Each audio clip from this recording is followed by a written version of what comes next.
Ciao, oggi sono su un AUDI A6. In questo video ti mostrerò come avviare la guida del percorso.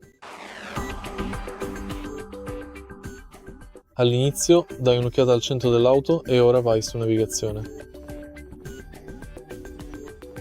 Successivamente, quindi, seleziona attentamente il paese e la città e poi la via esatta di destinazione. Poi puoi selezionare una destinazione speciale e quindi semplicemente selezionare avvia guida percorso .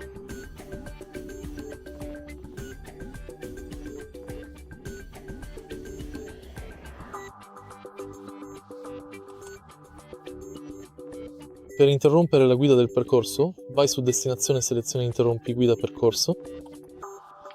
Se hai trovato utile il video, lascia un like, un commento e iscriviti al canale.